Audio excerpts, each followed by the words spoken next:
When billionaire Vincent Sterling mocked a waitress for not speaking French, he never imagined she would respond in perfect Parisian accent, revealing a truth that would destroy his world and expose secrets worth millions. The crystal chandeliers of Chateau Laurent cast dancing shadows across marble floors as Vincent Sterling adjusted his custom Armani cufflinks for the third time that evening. The most exclusive restaurant in Manhattan's Upper East Side buzzed with the quiet conversations of power brokers, celebrities, and old money families who considered a $1,000 dinner bill mere pocket change. Vincent sat at his usual corner table, the one that commanded the best view of both the restaurant and the street beyond its floor-to-ceiling windows. His guests tonight were particularly important. Senator Marcus Fitzgerald, whose vote could make or break Vincent's latest infrastructure deal, and David Chen, the Chinese billionaire whose partnership would secure Vincent's expansion into Asian markets. "Gentlemen," Vincent raised his glass of Dom Pérignon, the vintage bottle costing more than most people's monthly salary. "Tonight we celebrate not just business, but the art of making the impossible inevitable." Senator Fitzgerald, a man whose silver hair and practiced smile had charmed voters for decades, nodded approvingly. "Vincent, your optimism is infectious. Though I must admit, some of my colleagues are concerned about the environmental impact reports." "Bureaucratic nonsense," Vincent waved dismissively, his Rolex catching the light. "We both know that progress requires sacrifice. The people will thank us when they see the jobs we create." David Chen remained characteristically quiet, his keen eyes observing everything while revealing nothing. At 62, he had built his empire through careful calculation rather than flashy displays, a trait that both impressed and irritated Vincent. The restaurant's ambiance was carefully orchestrated, soft piano music, the gentle clink of expensive silverware against bone china, and the hushed tones of conversations worth billions. Chateau Laurent wasn't just a restaurant. It was a temple where deals were blessed and fortunes were decided. Vincent's phone buzzed. A text from his son, Michael. "Dad, I need to talk to you about the foundation. It's urgent." Vincent frowned and silenced the device. Michael, his 28-year-old heir apparent, had been getting increasingly difficult about the family business lately, developing what Vincent considered an annoying conscience about their methods. "Problem?" Senator Fitzgerald inquired. "Nothing that can't wait," Vincent replied smoothly. "Family business is like fine wine. It improves with patience." Their conversation was interrupted by the arrival of their server, a young woman who moved with quiet efficiency despite the obvious weight of carrying multiple plates. She was perhaps 25, with blonde hair pulled back in a practical ponytail, and the kind of understated beauty that didn't announce itself but was impossible to ignore once noticed. "Good evening, gentlemen," she said, her voice clear and professional. "I'm Claire, and I'll be taking care of you tonight. May I start you with our appetizer selection?" Vincent barely glanced at her, already dismissing her as part of the scenery. "We'll have the caviar service, the foie gras, and—" He paused dramatically. "Make sure the ossetre is properly chilled. Last time some amateur ruined a $300 appetizer by serving it at room temperature." Claire nodded politely. "Of course, sir. The ossetre is kept at exactly 32 degrees and served on mother-of-pearl spoons to preserve the flavor integrity." Something in her response, the confidence, the technical knowledge, caught David Chen's attention. He studied her face briefly before returning to his conversation. As the evening progressed, Vincent grew more animated, fueled by expensive wine and the intoxicating sensation of wielding power. He regaled his guests with stories of his latest acquisitions, a media company in Los Angeles, a shipping fleet in Singapore, and a small island in the Caribbean that he'd bought for the tax benefits.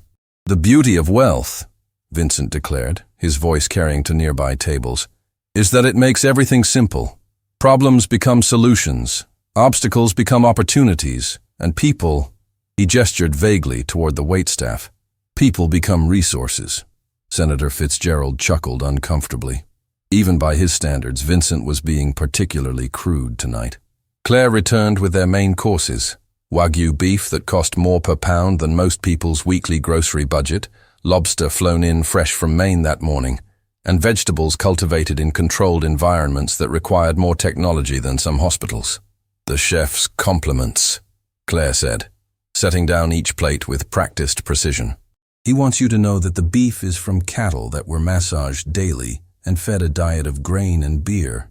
Vincent looked up at her for the first time with actual attention, and something in his expression shifted from indifference to predatory amusement. Massaged daily?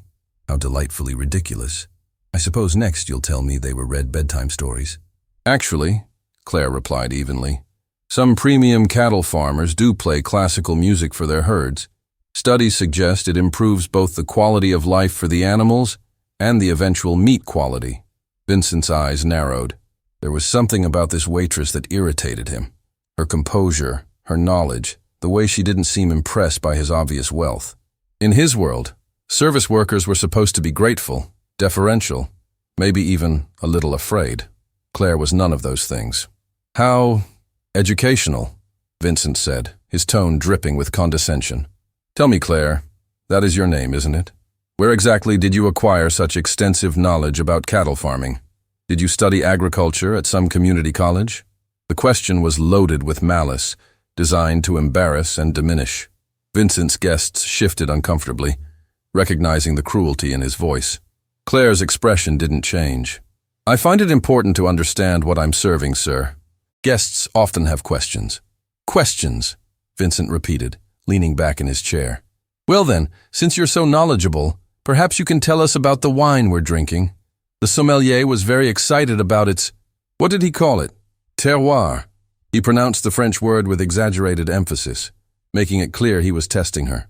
The terroir refers to the environmental factors that affect the crop, Claire responded without hesitation. Your 2005 Chateau Margaux benefits from the specific soil composition of the Médoc region, the Atlantic maritime climate, and the particular way the Cabernet Sauvignon and Merlot grapes interact with the limestone substrata. Vincent's smile faltered for just a moment. He hadn't expected such a comprehensive answer. Lucky guess, he muttered, then louder. But can you tell us about the winemaker? Surely that's beyond your expertise. Paul Pontellier was the estate manager until his death in 2016, Claire replied calmly. He was known for his philosophy of allowing the wine to express the character of the vineyard, rather than imposing modern techniques. This particular vintage was one of his last masterpieces before the estate transitioned to new management. David Chen set down his wine glass with increased interest. Senator Fitzgerald watched the exchange with growing unease. Vincent felt heat rising in his cheeks. This waitress was making him look foolish in front of the most important business partners of his career. His voice took on a sharper edge. How impressive. I'm sure our little sommelier has been studying very hard. But tell me, Claire, his voice turned mocking, since you seem to know so much about French wine, surely you speak French? After all, how can one truly understand terroir without understanding the language of the people who created it? The challenge hung in the air like smoke. Vincent was certain he had her now. French was notoriously difficult, and there was no way some waitress from nowhere could speak it properly. Claire looked at him directly, her green eyes steady and unblinking. I speak some French, yes. Vincent's grin widened predatorily. Some French? How modest. Well then, let's put that to the test, shall we? He pulled out his wallet with theatrical flourish, removing a crisp $1,000 bill and placing it on the table with a sharp snap. I'll tell you what, Claire. I'll give you this $1,000, probably more than you make in a month, if you can serve me in French. Real French, mind you. Not some tourist phrasebook nonsense. Take our dessert order, explain the wine pairings, and do it all in perfect French. Think you can handle that? The restaurant seemed to quiet around them. Other diners, sensing drama, had begun to pay attention. The piano player's fingers hesitated on the keys. Even the sommelier had paused near their table, pretending to examine a wine bottle while listening intently. Vincent was certain of his victory. He'd humiliate this uppity waitress who dared to match wits with him, demonstrate his dominance to his business partners, and restore the natural order where service workers knew their place. Senator Fitzgerald leaned forward. Vincent, perhaps this isn't— No, Vincent interrupted, his voice growing louder. I'm genuinely curious about our servers' linguistic abilities. After all, in my business dealings with Parisian investors, I've learned that the French are very particular about their language. They can spot a fake accent from across the room. He turned back to Claire, his expression radiating smug confidence. What do you say, Claire? $1,000 for a little French lesson? Surely that's worth attempting. David Chen watched Claire's face carefully. Something in her expression had shifted. Not fear or embarrassment, but something deeper. A kind of stillness that preceded storms. Claire looked down at the $1,000 bill, then back at Vincent. When she spoke, her voice was quieter than before, but somehow it carried more weight. Monsieur Sterling, she began, and immediately Vincent's confidence wavered. Her accent was perfect. Not textbook perfect, but naturally perfect, with the subtle regional inflections that took years of immersion to acquire. Je dois vous dire que votre proposition est particulièrement intéressante. Vous voulez que je vous serve en français, comme si c'était un défi, un test pour une simple serveuse américaine qui n'aurait jamais quitté son quartier. Vincent's face began to pale. He understood every word. His own French was adequate from years of business dealings. But more than that, he recognized something in her pronunciation that chilled him. Claire continued, her voice gaining strength. Permettez-moi de vous expliquer nos desserts ce soir. Nous avons un soufflé au grand marnier, préparé selon la recette traditionnelle de l'école Le Cordon Bleu, où j'ai eu l'honneur d'étudier pendant 3 ans. Le chef pâtissier, Marc Dubois, était mon mentor personnel à Paris. She moved gracefully to address each man at the table in turn. Nous avons également une tarte tatin authentique, caramélisée avec du sucre de Normandie et servie avec une glace à la vanille de Madagascar. Pour Monsieur Chen, qui apprécie les saveurs subtiles, je recommande notre mousse au chocolat Valrhona, accompagné d'un Porto Vintage de 1985. David Chen's eyes widened. She had addressed him in French but clearly understood his preference for understated elegance over flashy présentation. Et pour Monsieur le sénateur, she turned to Fitzgerald, notre crème brûlée serait parfaite. C'est un dessert classique, respecté, avec une tradition honorable, comme votre propre carrière en politique. Senator Fitzgerald swallowed hard. The subtle compliment was delivered with such natural grace that it felt genuine rather than calculated. Finally, Claire turned back to Vincent, and her tone shifted subtly. Et pour vous, Monsieur Sterling, je recommande notre spécialité maison. Une leçon d'humilité. C'est gratuit, mais son goût peut être particulièrement amer pour ceux qui ne s'y attendent pas. The silence that followed was deafening. Vincent sat frozen, his mouth slightly open, the $1,000 bill looking suddenly insignificant on the white tablecloth. Claire wasn't finished. Voyez-vous, Monsieur Sterling, vous avez fait une supposition ce soir. Vous avez regardé une serveuse, une femme jeune, travaillant dans la restauration, et vous avez décidé que vous saviez qui j'étais, d'où je venais, ce que j'étais capable de faire. Mais vous ne m'avez jamais demandé mon nom de famille. She paused, letting the weight of her words settle. Je m'appelle Claire Dubois-Laurent. Mes grands-parents ont fondé ce restaurant il y a 60 ans. Mon arrière-grand-père était ambassadeur de France aux États-Unis. J'ai grandi bilingue, j'ai étudié à la Sorbonne et au Cordon Bleu. Et j'ai travaillé dans les meilleurs restaurants de Paris, Londres et Tokyo. Vincent's face had gone from pale to ashen. The name Dubois-Laurent was legendary in culinary circles, associated with Michelin stars and royal patronage. Mais, Claire continued, her voice softening, il y a 3 mois, mon père est tombé malade, cancer du pancréas. Les médecins lui donnent 6 mois.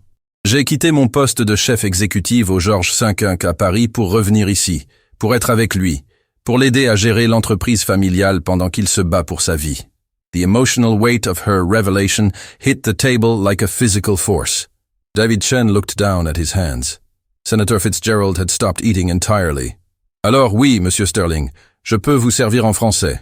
Je peux vous réciter l'histoire de chaque vin de notre cave, vous expliquer la provenance de chaque ingrédient, vous parler de gastronomie pendant des heures. Mais la vraie question n'est pas de savoir si je peux parler français. La vraie question est, pourquoi avez-vous cru que votre argent pourrait acheter le droit de m'humilier? Vincent tried to speak, but no words came. He reached for his wine glass with a trembling hand. Claire picked up the $1,000 bill from the table and held it between her fingers. Gardez votre argent, Monsieur Sterling. Vous en aurez besoin. She turned to leave, then paused and looked back. Oh, et Monsieur Sterling, la prochaine fois que vous voulez impressionner vos invités avec votre connaissance du vin français, vous devriez savoir que le Château Margaux 2005 que vous buvez ce soir, mon grand-père l'a aidé à créer. Il était consultant pour les stats pendant ces dernières années. And with that devastating final blow, Claire walked away, leaving three of the most powerful men in New York sitting in stunned silence. Vincent stared at the table, his carefully constructed evening crumbling around him.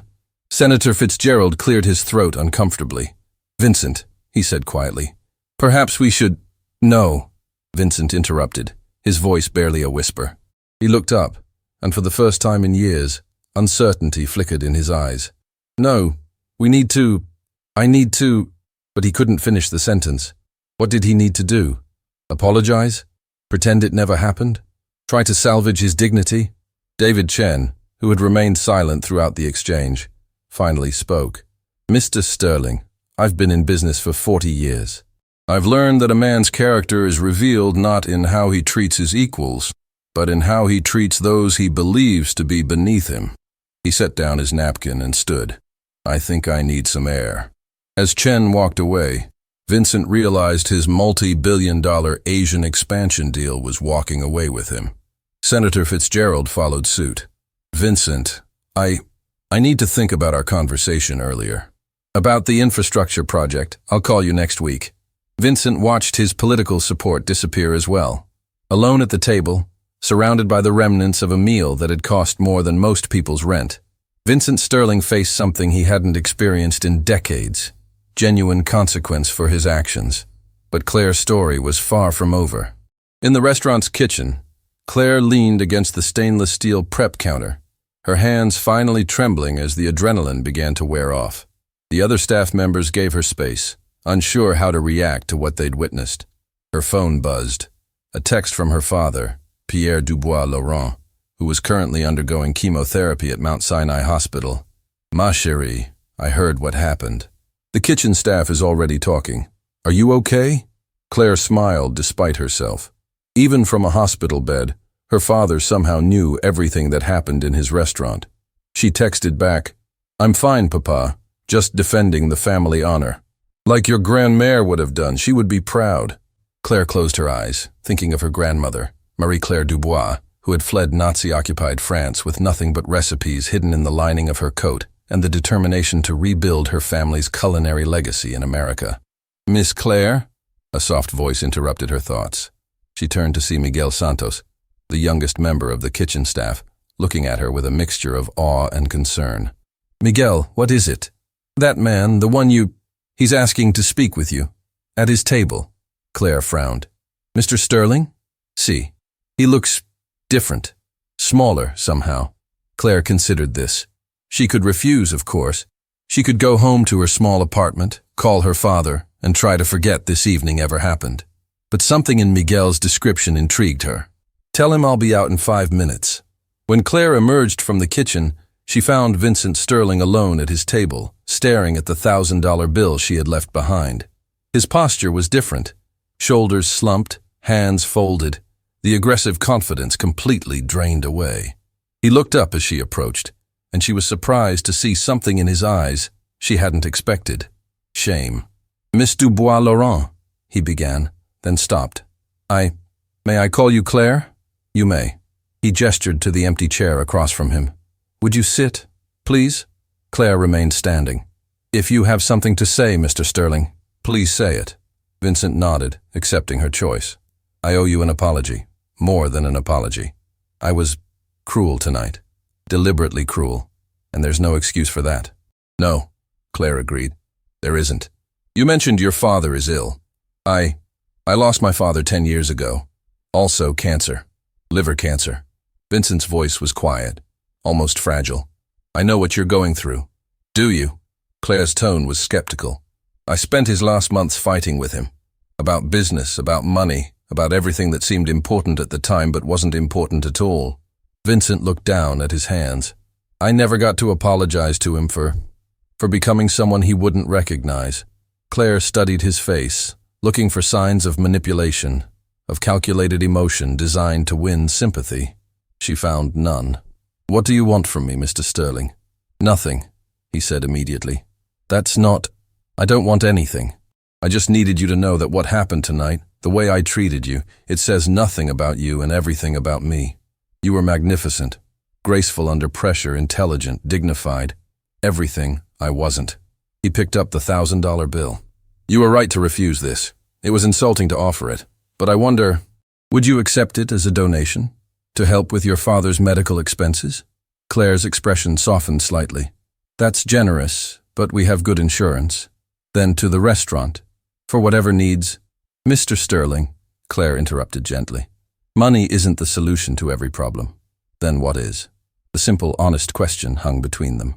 Claire looked at this man who commanded billions, who could buy companies with a phone call, who had senators and foreign dignitaries at his beck and call, and saw something unexpected, a lost child who had forgotten how to be human.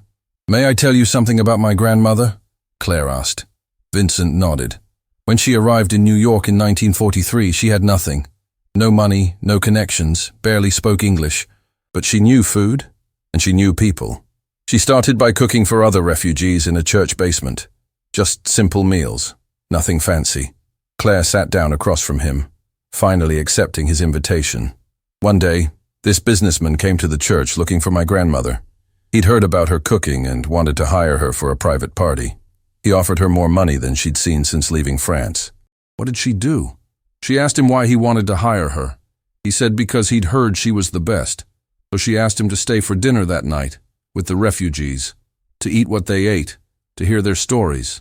Vincent leaned forward, drawn into the story despite himself. The man was reluctant. These weren't his kind of people. They were poor, foreign, displaced.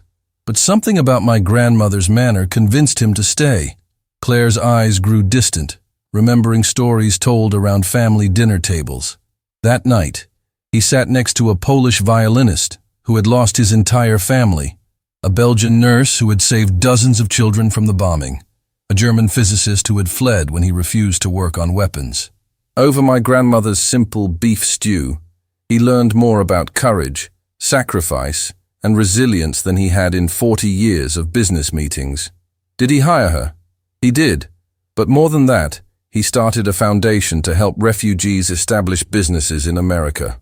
That foundation is still operating today, 70 years later. It's helped thousands of people build new lives. Vincent was quiet for a long moment. Your grandmother sounds remarkable. She was. But the important part of the story isn't her. It's him. He was wealthy, powerful, used to getting his way, but he was also open to seeing people differently than he expected. That made all the difference. The implication was clear, and Vincent felt its weight. I haven't been open to much of anything lately, he admitted. I've been so focused on winning, on accumulating more, on proving I'm the smartest person in every room, that I forgot how to see people as people rather than obstacles or opportunities. It's not too late to remember, Claire said gently. Vincent looked around the restaurant, really looked at it for the first time. He saw the carefully preserved architectural details, the family photographs on the walls, the way the staff moved with practiced precision born of genuine care for their craft. This wasn't just a business. It was a legacy, a living piece of history. Your father, Vincent said. How is he handling the treatment? Some days better than others. The hardest part for him isn't the physical pain. It's watching the restaurant struggle while he's away. We've had to let some staff go, defer some maintenance. He built this place over 30 years and he's terrified it won't survive him. An idea began forming in Vincent's mind, but he pushed it aside. Now wasn't the time for grand gestures. Would you? He hesitated. Would you allow me to meet him? I'd like to apologize to him as well for what happened tonight. And maybe learn something about his approach to business. I suspect he could teach me things I didn't know I needed to learn. Claire studied his face for a long moment. Mr. Sterling, what exactly are you asking? I'm asking for a chance to be different than I was tonight. I'm asking to understand how a family can build something that lasts 70 years, while my companies, despite all their success, feel hollow, temporary. I'm asking to learn from people who clearly understand things about value that I've forgotten. There was something in his voice that convinced Claire he was genuine. Not the calculated sincerity of a businessman closing a deal, but the raw honesty of someone who had just seen himself clearly for the first time in years. I'll ask my father, she said finally, but I can't promise anything. He's very protective of our family's reputation. I understand. And Claire, thank you for not giving up on me completely. She stood to leave, then turned back. Mr. Sterling? The $1,000 you offered, if you really want to do something meaningful with it. There's a culinary scholarship fund we established for underprivileged students, kids who want to learn professional cooking but can't afford culinary school. Consider it done, Vincent said immediately. In fact, would 100,000 be more useful? Claire raised an eyebrow. That would be incredibly generous. But only if you're doing it for the right reasons. What would be the right reasons? Because you believe everyone deserves a chance to develop their talents, regardless of their background. Because you understand that potential exists in unexpected places. Because you want to help create opportunities, not by absolution. Vincent nodded slowly. Those would be the right reasons. 3 days later, Vincent Sterling found himself in an environment completely foreign to him. The oncology ward of Mount Sinai Hospital. He carried a simple bouquet of flowers, nothing ostentatious, nothing designed to impress, and a folder containing documents he hoped would represent the beginning of his redemption. Pierre Dubois-Laurent was smaller than Vincent had expected, his illness having taken a visible toll, but his eyes were sharp and alert. He studied Vincent with the same careful attention Claire had shown, the kind of observation that came from a lifetime of reading people. "Monsieur Sterling," Pierre said in accented English, "my daughter tells me you wish to apologize." "Yes, sir. I treated your daughter with disrespect and cruelty. I used my wealth as a weapon to try to humiliate her, and I'm deeply ashamed of my behavior." Pierre nodded. "And what do you hope to gain from this apology?" The directness of the question caught Vincent off guard. Nothing, sir. I hope to gain nothing. I simply needed you to know that your daughter conducted herself with grace and dignity that I failed to match." "Bon, that is the correct answer." Pierre's expression softened slightly. "Claire also tells me you wish to learn about our business. If you're willing to teach me, yes." Pierre was quiet for a moment, studying Vincent's face. "Tell me, Monsieur Sterling, what do you think makes a business successful?" Vincent had answered this question 1,000 times in interviews and boardrooms. Profit margins, market share, return on investment, operational efficiency. "Non," Pierre interrupted gently. "Those are measures of success, not sources of success. What makes a business truly successful is understanding that you are not selling products or services. You are selling pieces of yourself, your values, your care, your vision of how the world should be." He pointed to a framed photograph on his bedside table, showing the restaurant's original location in 1953, a modest storefront with Marie-Claire Dubois standing proudly in front. "My mother-in-law, Marie-Claire, she did not serve food. She served comfort to people who had lost everything. She served hope to those who were building new lives. She served dignity to those who had been stripped of it. The food was simply how she delivered these more important things." Vincent leaned forward, genuinely intrigued. "But how does that translate to financial success? How does serving comfort and hope pay the bills?" "Because people recognize authenticity," Pierre explained. "They know when they are being cared for versus when they are being sold to. They return not just for the food, but for the feeling. They become not just customers, but advocates. They invest in your success because they believe in your values." "That sounds idealistic," Vincent said, not dismissively, but with genuine curiosity. "Perhaps, but idealism is often more profitable than cynicism in the long term. Claire could work anywhere in the world. Any restaurant would hire her immediately. But she chooses to work here with our values, for our mission. That kind of dedication cannot be bought." Vincent thought about his own companies, his own employees. How many of them were there by choice versus necessity? How many believed in what they were building versus simply collecting paychecks? "Monsieur Dubois-Laurent, I've built a successful business empire, but I'm beginning to realize I don't know why.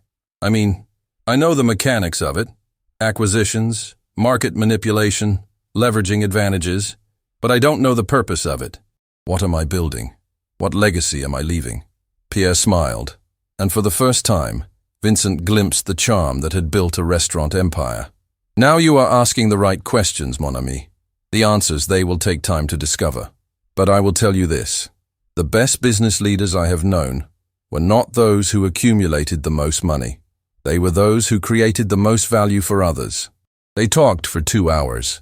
Pierre shared stories of learning to cook from his mother-in-law, of building the restaurant through good times and bad, of training young chefs who went on to open their own successful establishments. Vincent found himself sharing things he had never told anyone. His fears about his legacy, his regrets about relationships sacrificed for business success, his growing awareness that his wealth had isolated him from genuine human connection. When visiting hours ended, Pierre made Vincent an unexpected offer. "Monsieur Sterling, would you be interested in working in my kitchen?" Vincent blinked in surprise. "I'm sorry?" "Working. With your hands. Learning what it means to create something that nourishes others rather than simply enriches yourself." I don't know how to cook." "Exactement. You will start at the beginning, like everyone else. You will peel vegetables, wash dishes, learn to make stocks. You will understand what it means to serve others before you try to lead them." Vincent's first instinct was to laugh.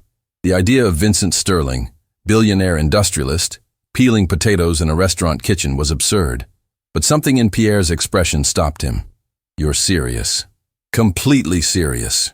Claire tells me you wish to learn different approaches to business. I am offering to teach you, but not in a boardroom, in the place where our values are actually practiced." Vincent was quiet for a long moment. What would my role be? Dishwasher. Part-time. Evenings and weekends. Minimum wage. The proposition was so outrageous that Vincent's mind went blank. Everything in his experience told him this was ridiculous, demeaning, a waste of his time and talents. But a small voice in his head, one he hadn't heard in years, whispered that maybe that was exactly the point. "When do I start?" Vincent Sterling's first shift as a dishwasher at Chateau Laurent began at 6 p.m. on a Friday night, during what the staff called the chaos hour, the period when dinner service reached its peak intensity and every second mattered.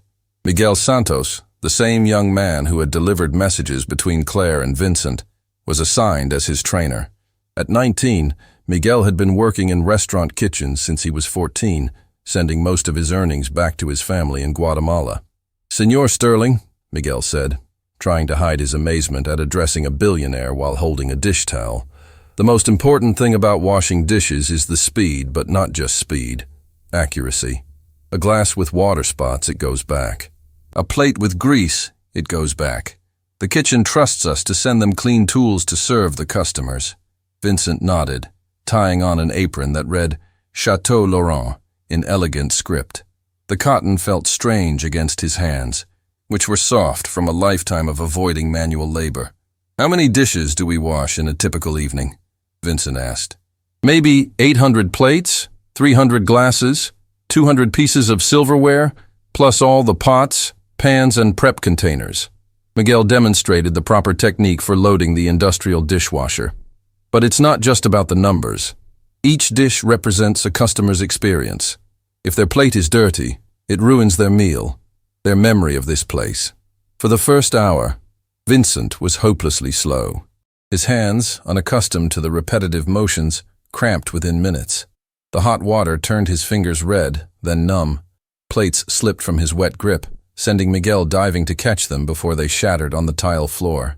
"It's harder than it looks," Vincent admitted, sweat beading on his forehead despite the kitchen's air conditioning. "Everything worthwhile is," Miguel replied, then immediately looked embarrassed at speaking so directly to his employer's employer. But Vincent appreciated the honesty. "How long have you been doing this?" 5 years. Started when my papa got sick and couldn't work construction anymore." "And you've never wanted to do something else?" Miguel paused in his work, considering the question seriously. "See, of course. I want to be a chef someday. Maybe open my own restaurant. But this job, it teaches me things." "Like what?" "Like how the whole kitchen works together. Like how much work goes into making something look effortless. Like respect for food, for tools, for the people who depend on you to do your job right." Vincent looked around the kitchen with new eyes. He had always understood restaurants as profit centers, food costs, labor costs, overhead expenses. But watching the ballet of cooks, servers, and prep staff working in synchronized harmony, he began to see something else. A complex ecosystem where every role mattered. At 8 p.m., the dinner rush reached its peak. Orders flew from the kitchen to the dining room. Dirty dishes returned in endless waves, and the dishwashing station became the bottleneck that could slow down the entire operation. "Vincent!" Claire's voice cut through the noise. She was expediting, coordinating between the kitchen and servers, and had noticed the backup at the dish station. How are you holding up? Learning, Vincent replied, not stopping his work. His movements were becoming more efficient, though still far from Miguel's practiced rhythm. Miguel, show him the emergency speed technique. Miguel grinned. Okay, Senor Sterling. When we're really behind, we work in pairs. I load, you unload, I spray, you stack. Like a machine, but faster. For the next hour, Vincent discovered muscles he had forgotten he possessed. His back ached from bending over the wash station. His feet burned from standing on concrete floors, and his hands were raw from the hot water and industrial detergent. But something unexpected happened. He found a rhythm, not just in the physical motions, but in the mental focus required to maintain quality while increasing speed. It was a different kind of problem-solving than he was used to. Immediate, tangible, with instant feedback when he succeeded or failed. Behind hot, called a cook carrying a pan of searing butter from the stove. Vincent stepped aside automatically, beginning to understand the kitchen's language and movement patterns. By 9 p.m. they had caught up with the dish flow. Miguel looked at Vincent with something approaching respect. You learn fast, Senor Sterling. Call me Vincent, and thank you for being patient with me. De nada. My abuela always says, everyone has something to teach and everyone has something to learn. Vincent thought about his own grandmother, a sharp-tongued woman who had built the family's first successful business, a small manufacturing company, through sheer determination and careful attention to detail. She had died when he was 12, but he remembered her hands, permanently stained with machine oil, and her insistence that honest work was its own reward. When had he stopped believing that? As the evening wound down and the kitchen began its closing procedures, Vincent found himself washing the last load of plates while reflecting on the night. His entire body ached. He smelled like dish soap and food grease, and he had accomplished nothing that would appear in any business magazine or shareholder report. Yet he felt more satisfied than he had after closing his last billion-dollar acquisition. Vincent? Claire appeared at the dish station, having finished her front-of-house duties. How was your first shift? Humbling, he answered honestly. And educational. What did you learn? Vincent considered the question while drying his hands on a clean towel. I learned that I've spent years managing people without understanding what they actually do. I've made decisions about labor costs and efficiency metrics without comprehending the human effort behind those numbers. Claire nodded. Anything else? I learned that Miguel Santos has more wisdom in his 19 years than I've developed in 53. And I learned that your father is right. There's a difference between building something and creating value for others. Over the following weeks, Vincent's education continued. He worked every Friday and Saturday night, gradually progressing from dishwasher to prep cook to line assistant. Each role taught him something new about the complexity of running a service business. As a prep cook, he learned that consistency was paramount. Every carrot had to be diced to exactly the same size, not for aesthetic reasons, but because they needed to cook at the same rate. As a line assistant, he discovered the intense pressure of restaurant service, where a single mistake could cascade through the entire kitchen and affect dozens of customers. But more importantly, he began to understand the human dynamics that made the restaurant work. He watched Miguel cover an extra shift when a co-worker's child was sick, refusing overtime pay because family comes first. He saw Claire stay late to train a new server, patiently explaining the story behind each dish so she could share that passion with customers. He observed the way veteran cooks mentored newcomers, sharing not just techniques, but wisdom about building a career in hospitality. These weren't just employees clock in and out. They were craftspeople, artists, caregivers, building something meaningful together. The transformation didn't go unnoticed. David Chen, who had walked away from their dinner meeting weeks earlier, called Vincent's office repeatedly, finally reaching him at the restaurant during a prep shift. Vincent, my assistant said I could find you at a restaurant. Are you having dinner? No, David, I'm working. Working? At a restaurant? Vincent explained as briefly as possible his arrangement with Pierre Dubois-Laurent. There was a long pause. Vincent, I've known you for 15 years. This is either the most elaborate practical joke you've ever attempted, or you've had some kind of breakdown. Neither, Vincent said, continuing to julienne carrots while talking. I'm learning. Learning what? How to build something that matters.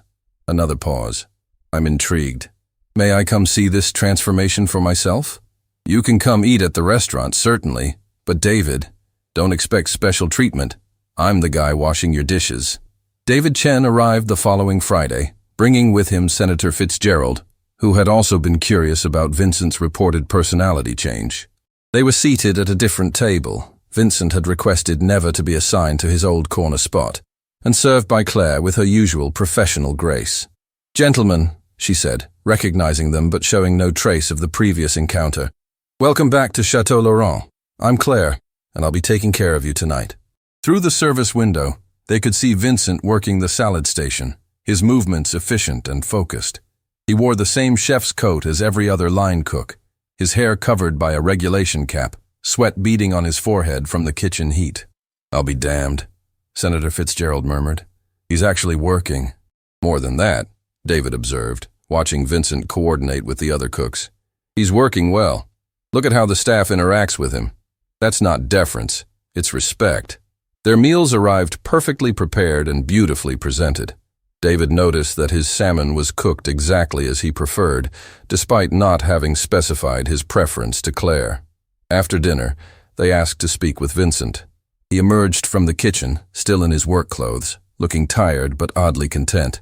"David, Marcus, good to see you both."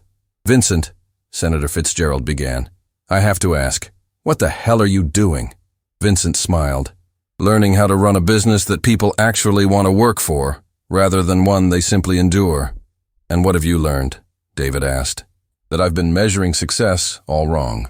I've been focused on extraction, how much value I could pull out of companies, markets, relationships. But the businesses that last, that truly matter, are focused on creation, how much value they can add to people's lives." He gestured back toward the kitchen. "Miguel Santos makes $12 an hour washing dishes, but he's building something. He's learning skills, supporting his family, working toward his goal of becoming a chef. Every night he goes home knowing he did something meaningful." "And you?" David asked. "Do you go home feeling that way?" Vincent considered this. "For the first time in years, yes. I go home tired, sore, sometimes covered in food stains, but I know I helped create something beautiful for hundreds of people tonight." "That's a different kind of success than I'm used to." Senator Fitzgerald leaned forward. "Vincent, about our infrastructure project." "Marcus," Vincent interrupted gently, "I need to tell you something about that project. The environmental concerns you mentioned, they're valid, more than valid. I buried the real impact studies because they showed unacceptable risks to local water supplies." The senator's face went pale. "What are you saying?" "I'm saying I prioritized profit over people's safety, and I'm saying I can't proceed with the project as currently designed. We need to go back to the drawing board, find solutions that actually serve the communities they're supposed to help." David and Marcus exchanged glances. This was not the Vincent Sterling they had known for years. "That's going to cost millions," David pointed out. "Yes, it will, and it's still the right thing to do." The conversation continued for another hour, covering not just business but philosophy, values, and the question of what constituted a meaningful life. By the end, both men were seeing Vincent, and their own business practices, in a new light. As they prepared to leave, David made an unexpected proposal. "Vincent, I've been thinking about expanding my hospitality investments. Would Pierre consider a partnership, not an acquisition?" he added quickly, seeing Vincent's protective expression, "but a collaboration. Capital investment in exchange for consultation on developing more sustainable, employee-focused business models." Vincent looked thoughtful. "I'll ask him. But David, if you're serious about this, you need to understand that Pierre's approach requires patience. Building something meaningful takes time. I'm beginning to understand that." 3 months into his restaurant education, Vincent's transformation had become complete enough that Pierre felt comfortable sharing his most important lesson. "Vincent," Pierre said during one of their hospital visits, "I want to tell you about the most important decision I ever made in business." Vincent set down the checkers board they had been using to pass time during treatment sessions. "It was 1987, Pierre continued. The restaurant was struggling. The neighborhood was changing. Property values were dropping. Crime was increasing. Several investors approached me about selling the building and relocating to a more fashionable area. That would have made financial sense," Vincent observed. "Exactement. On paper, it was the obvious choice. But my mother-in-law, Marie-Claire, she was still alive then. She asked me one question. Who are we serving? Pierre's eyes grew distant.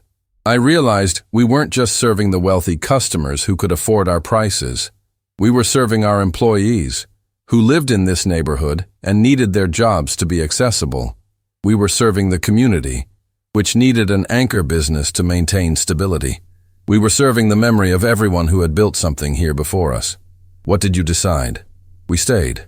We lowered our prices, simplified our menu, focused on becoming a neighborhood restaurant rather than a destination for tourists. For 3 years, we barely broke even. I wondered every month if I had made a terrible mistake. Vincent waited for the rest of the story. But by 1990, the neighborhood began to recover. Other business owners saw that we had stayed, had faith in the community, and they decided to invest too. Property values stabilized, then improved. Crime decreased as more legitimate businesses opened, and we became not just a restaurant, but a symbol of commitment to place and people. Pierre leaned forward in his hospital bed. The point, mon ami, is this. The decision that saved my business was the one that looked like it might destroy it, because I chose to serve something larger than immediate profit. And now? Now the restaurant is worth 10 times what those investors offered in 1987. But more importantly, we've employed hundreds of people over the years, helped dozens of young chefs start their careers, and contributed to a community that thrives. Vincent thought about his own business decisions over the years. How many communities had been disrupted by his acquisitions? How many employees had lost jobs as he streamlined operations? How many long-term relationships had he sacrificed for short-term gains? Pierre, he said quietly, I think I need to make some different decisions about my companies. 6 months after that first humiliating dinner, Vincent Sterling stood in the boardroom of Sterling Industries facing his senior management team. The quarterly numbers were strong, stronger than they had been in years. But Vincent was about to propose changes that would challenge everything the company had done before. Ladies and gentlemen, he began, I want to discuss our acquisition of Morrison Manufacturing. Morrison was a small aerospace parts company that Sterling Industries had purchased the previous year. The plan had been to automate their production line, eliminate redundant positions, and increase profit margins by reducing labor costs. We've completed our analysis, Vincent continued, and I've decided we're not proceeding with the planned layoffs. His CFO, Patricia Walsh, frowned. Vincent, we can save $12 million annually by implementing the automation plan. I understand that, Patricia, but I've also visited the Morrison facility, spoken with employees, and learned about their impact on the local community. 60% of our workforce there are single parents. The plant is the largest employer in a town of 8,000 people. Implementing our plan would devastate that community. Vincent, his operations director, James Harrison, leaned forward. With respect, that's not our responsibility. Our obligation is to shareholders. Is it? Vincent asked.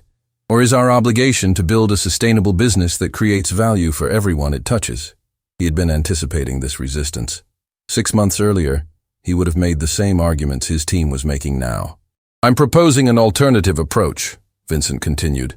Instead of eliminating jobs, we're going to invest in training our existing workforce to operate the new equipment. Yes, it will cost more initially, but we'll maintain our skilled labor force, preserve community stability, and build employee loyalty that will pay dividends for years. Patricia pulled up spreadsheets on her tablet. Vincent, the return on investment doesn't justify. Patricia, Vincent interrupted gently. What's our annual employee turnover rate? She looked confused by the question. Industry average, about 30%. And what does it cost to recruit and train replacement workers? Approximately $40,000 per position for skilled labor. So we spend millions every year replacing people we've trained, because we don't create an environment where they want to stay. Vincent had learned these questions from Pierre, who measured success differently than most business leaders. Our Morrison employees have been with the company an average of 12 years. Their turnover rate is less than 5%. That institutional knowledge, that dedication, that's worth more than the automation savings we're calculating. He looked around the room, at faces that ranged from confused to skeptical to openly hostile. I know this represents a different approach than we've taken before, but I've learned something over the past few months. Businesses that focus only on extraction eventually run out of things to extract. Businesses that focus on creation creating value for employees, communities, customers, generate sustainable growth. James Harrison stood up abruptly. Vincent, I don't know what kind of midlife crisis you're having, but this company has shareholders who expect returns. We can't run a charity. You're right, James. We can't run a charity. But we can run a company that understands its success is connected to the success of everyone it touches. The meeting continued for 2 hours, with Vincent facing skepticism, resistance, and outright hostility from executives who had built their careers on a different model of business success. But Vincent had learned patience from his months in the kitchen, where good food couldn't be rushed, and mistakes had immediate consequences. He presented his case methodically, using data to support values-based decisions. I'm not asking you to abandon profitability, he explained. I'm asking you to expand your definition of value creation.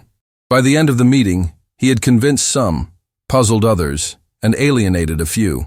But he had also established a new direction for Sterling Industries. Over the following months, the changes rippled through the company. Some executives, unable to adapt to the new approach, left for other firms. Others, initially skeptical, began to see the benefits of employee-focused policies. The Morrison manufacturing experiment became a case study. By investing in worker training rather than job elimination, productivity increased 20% over 2 years. Employee satisfaction scores reached company highs. Most importantly, the facility became a recruitment tool. Talented workers sought out positions at a company known for valuing its people. But the transformation wasn't without costs. Quarterly earnings growth slowed as Vincent prioritized long-term investments over short-term gains. Some shareholders criticized the new direction, accusing Vincent of losing focus on fiduciary responsibility. One evening, as Vincent finished his shift at Chateau Laurent, Claire approached him with a concerned expression. I heard about the shareholder meeting, she said. The criticism in the business press. Are you having second thoughts? Vincent hung up his apron and considered the question. The criticism had been intense. Accusations that he had gone soft, lost his edge, betrayed his investors' trust. Claire, can I ask you something? When your father first got sick, did you ever regret coming back to help run the restaurant? Every day, she answered honestly. I had a great job in Paris. Professional recognition, financial security. Coming back meant giving up everything I had built. So why did you stay? Because I realized that success without purpose is just elaborate failure. I could have a perfect career and an empty life, or I could have a meaningful life that happened to include work I cared about. Vincent nodded. That's exactly how I feel about the company now. I could go back to maximizing profits and extracting value, but I'd be building nothing that would outlast me. This way, maybe I'm creating something that will still matter in 50 years. A year after his dishwashing debut, Vincent received an unexpected invitation that would test his commitment to his new values. Harrison Mitchell, the former judge whose arrogance had precipitated Valentina's story, reached out through mutual legal contacts. Mitchell had lost his position following an ethics investigation and was now working with a non-profit organization focused on criminal justice reform. Mr. Sterling, Mitchell's voice was humble when he called. I understand you've been re-evaluating your approach to business. I wonder if you might be interested in discussing a project that requires both financial resources and operational expertise. Vincent agreed to meet, curious about what the disgraced former judge might propose. They met at a small coffee shop in Brooklyn, far from the Manhattan power corridors where Vincent usually conducted business. Mitchell looked older, humbler, wearing an inexpensive suit that suggested his fall from grace had been financial as well as professional. Mr. Sterling, I want to establish a program that provides job training and placement services for people leaving prison, not charity, real skills training that leads to sustainable employment. Mitchell explained his vision, a series of training facilities that would teach practical skills, cooking, construction, automotive repair, while also providing counseling, financial literacy education, and job placement assistance. The recidivism rate for people who find stable employment within 6 months of release drops to under 15%, Mitchell explained. But most employers won't hire people with criminal records, regardless of their qualifications or rehabilitation efforts. Vincent listened carefully. What would you need from me? Initial capital to establish the first facility. But more than that, I need an employer who will actually hire our graduates. someone willing to look past criminal records to evaluate actual capabilities. The proposal was risky. Hiring people with criminal backgrounds would generate controversy, potentially alienate customers and shareholders. Vincent's board of directors would almost certainly oppose the idea. "Judge Mitchell," Vincent said, "can I ask you a personal question? What changed your mind about criminal justice?" Mitchell's expression grew pained. "I met someone who taught me that wisdom and capability can exist in places I never thought to look. Someone who showed me that my assumptions about people were not just wrong, but harmful." Vincent recognized the themes that had become central to his own transformation. "I'm interested," he said, "but I have some conditions." They spent the next 3 hours developing a framework. Vincent would provide seed funding for the first training facility, located near Morrison Manufacturing. Morrison would commit to hiring a certain number of graduates each year, with positions starting at above minimum wage and including benefits and advancement opportunities. More importantly, Vincent insisted that the program focus not just on job training but on entrepreneurship education. "We're not just creating employees," he explained. "We're creating business owners who will hire other people, invest in their communities, and break cycles of economic disadvantage." The announcement of the Sterling Mitchell Reentry Initiative generated exactly the controversy Vincent had expected. Conservative shareholders accused him of risking company assets on social engineering. Liberal critics questioned whether a for-profit corporation could genuinely commit to social justice. Media coverage ranged from skeptical to openly hostile. But Vincent had learned something from his time in the restaurant kitchen. Meaningful work is often misunderstood by people who have never done it. The first cohort of the re-entry program included 30 participants, ranging in age from 19 to 57, with backgrounds including drug offenses, theft, and assault convictions. Vincent insisted on meeting each participant personally, not as a corporate photo opportunity but as part of his own continuing education. Marcus Williams was 43, had served 5 years for armed robbery, and possessed a natural talent for mechanical systems that became apparent within days of starting the automotive training program. "Mr. Sterling," Marcus said during one of Vincent's facility visits, "I need to ask you something straight. Why are you doing this? What do you get out of it?" Vincent appreciated the directness. "Marcus, I spent most of my career thinking that success meant accumulating more money, more power, more control. But I learned that approach creates a kind of emptiness that no amount of wealth can fill. So this is about making yourself feel better?" "Partly, yes. But it's also about making better use of my resources." "You have skills, intelligence, work ethic. Why should society waste those capabilities because of mistakes you've already paid for?" Marcus studied Vincent's face, looking for signs of insincerity. "Most people, when they look at me, they see my record first. Everything else is secondary." "Most people are wrong," Vincent replied. "I learned that lesson from a waitress who turned out to be more educated than half my board of directors." The re-entry program's first year exceeded every expectation. 97% of participants completed the training program. 85% found employment within 3 months of graduation. Most importantly, the crime recidivism rate among participants was 0. Marcus Williams became the program's first entrepreneurial success story, using skills learned in automotive training to start a mobile mechanic service that employed 4 other program graduates. "Mr. Sterling," Marcus said during the program's first anniversary celebration, "I want you to know something. This program didn't just change my employment prospects, it changed how I see myself. For the first time since my conviction, I feel like I have something valuable to contribute." Standing in the crowded community center, surrounded by program graduates, their families, and community supporters, Vincent experienced a kind of satisfaction he had never found in any boardroom or shareholders' meeting. But the most meaningful moment came when Claire Dubois-Laurent approached him near the end of the evening. "Vincent," she said, "my father wants to speak with you." Pierre had completed his chemotherapy months earlier and was slowly regaining his strength, though he remained frail. Vincent found him sitting quietly in a corner of the community center, watching the celebration with obvious pleasure. "Vincent, mon ami, sit with me." Vincent sat down beside the man who had become his most important teacher. "I have something to tell you," Pierre continued. "The doctors say my cancer is in remission. Not cured, perhaps, but controlled. I will live to see my granddaughter graduate from university. Pierre, that's wonderful news. Oui, it is. But more wonderful is what I see tonight. Pierre gestured toward the celebrating crowd. A year ago, you were a successful businessman who had forgotten why business matters. Tonight, you are something more rare.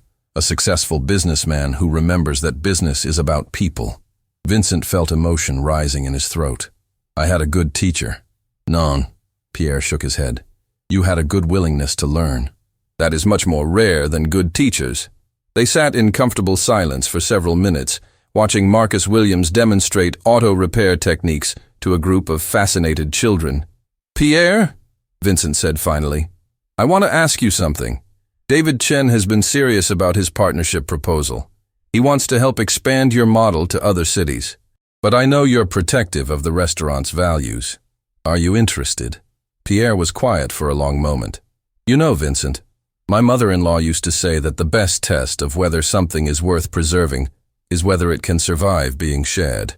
If our values are strong enough, they will not be diluted by expansion. They will be multiplied. Is that a yes? That is a yes, but with conditions. We expand slowly, we train carefully, and we never compromise on treating people well for the sake of treating numbers better. Agreed. As the evening wound down and people began to leave, Vincent found himself thinking about how different his life had become. A year ago, his evenings were spent in expensive restaurants or exclusive clubs, surrounded by people who wanted something from him. Tonight, he had spent hours in a community center in Brooklyn, surrounded by people whose success he had helped make possible. The difference wasn't just in the venues, it was in the quality of the connections, the depth of the satisfaction, the sense that his time and energy were creating something meaningful. On the drive back to Manhattan, Vincent's phone rang. It was his son, Michael, calling from San Francisco where he was completing his MBA. Dad, I saw the news coverage of your re-entry program celebration. I wanted to tell you, I'm proud of you. Vincent had to pull over, overwhelmed by unexpected emotion. His relationship with Michael had been strained for years, with his son increasingly critical of the family business practices. Michael, that means more to me than you know. Dad, I've been thinking about something. After I graduate, would there be a place for me in the company? Not the old company, but this new version you're building. Son, there will always be a place for you in anything I'm building, but only if it's what you really want. It is, Dad. I want to help create something that matters. 2 years after that first humiliating dinner at Chateau Laurent, Vincent Sterling stood in the same elegant dining room, but his perspective had transformed completely. Tonight was the celebration dinner for the expansion of the Sterling Mitchell re-entry initiative to 5 cities, the opening of the 3rd Dubois Laurent restaurant, and the announcement of a new foundation focused on supporting purpose-driven businesses. The guest list included Marcus Williams, who had grown his automotive business into a 20-employee operation, Miguel Santos, who had just been accepted to culinary school with a full scholarship, Judge Harrison Mitchell, whose re-entry program had become a national model, and David Chen, whose partnership with Pierre had created sustainable, employee-focused hospitality businesses in 4 states. Vincent sat at a table in the center of the room, not the power position he had once preferred, but a place where he could see and interact with everyone present. Beside him sat his son Michael, who had graduated with highest honors and was now developing worker-owned cooperatives as part of Sterling Industries' Community Investment Division. Claire Dubois Laurent approached their table, no longer in the uniform of a server, but in the elegant dress of a successful restaurateur who had recently been featured on the cover of Food and Wine magazine as the chef changing how restaurants treat workers. Vincent, she said, my father wants to make a toast. Pierre Dubois Laurent stood slowly, his health much improved, but his movements still careful. The room gradually quieted as people noticed him rising.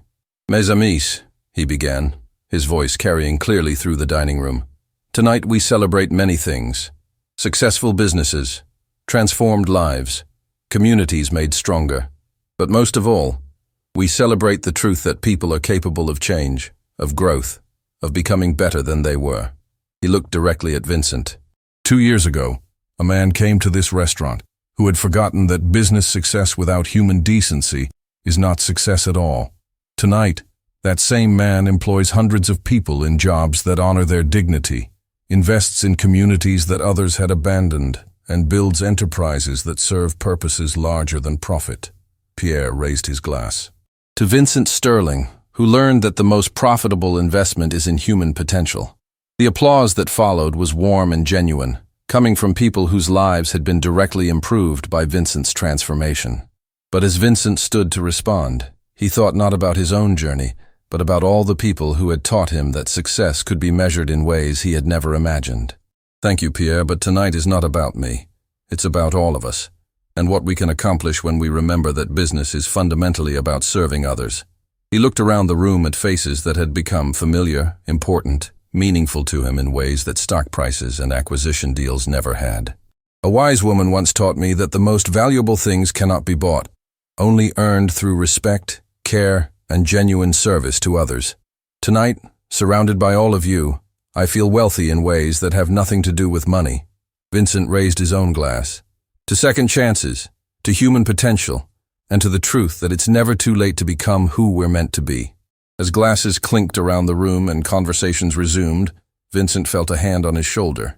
He turned to find Claire smiling at him. "Vincent," she said, "do you remember what you offered me that first night? $1,000 to serve you in French?" "I remember. One of the most arrogant moments of my life." Claire's smile widened.